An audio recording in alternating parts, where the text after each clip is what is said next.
Cosa ci porti? Allora, questo è un misto mare con carpaccio di spada, rana pescatrice alla mugnaia, insalata di polpo, alici marinate al lime, gamberi locali con in salsa aurora e poi l'insalata di pesce, che è un misto tra rana pescatrice e spigola. Buon appetito! Grazie! Ma invece ci sono le vongole fresche fatte con la zuppetta di pomodoro. Grazie! Buon appetito! L'antipasto con le vongole in umido era eccezionale, ma molto molto buono e saporito. Adesso proviamo gli altri antipasti. Prendiamo questo è pesce spada. Abbiamo mangiato le vongole in umido ed erano veramente buone, saporite, eccezionali. Veramente complimenti al cuoco o alla cuoca. Adesso assaggiamo gli altri antipasti.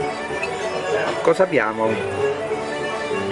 Questo non mi ricordo se è un carpaccio di pesce, sarà di pesce spada, forse no, non mi ricordo, adesso glielo chiedo.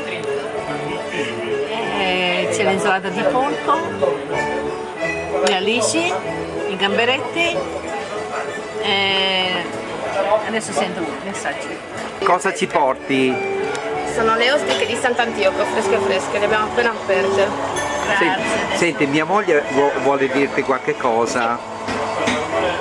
Abbiamo mangiato l'antipasto alle vongole che sono eccezionali, ma molto saporite e buone, veramente. Perfetto, So che mi ha cotte, ma tanti complimenti. grazie mille. Allora, ravioli ricci.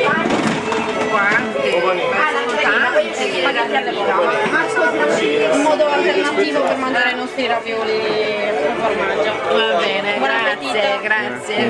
Buonasera. Allora, qui cosa abbiamo? I ravioli ai ricci, gli spaghetti con le vongole. La moglie di Giuseppe, è la nostra cuoca qui, che ci ha fatto mangiare benissimo e abbondante. Mi chiamo Maria Lucia e te sei la cuoca di questo ristorante. Trattoria. Però si mangia molto bene e veramente tanto. Grazie. Mangiare proprio di qualità e di gusto eccezionale. A cosa? Vi lascio finire. Oh, ma noi adesso finiremo, dai, questa roba prelibata che ci hai portato, veramente buona. Da tanti anni che siete qua?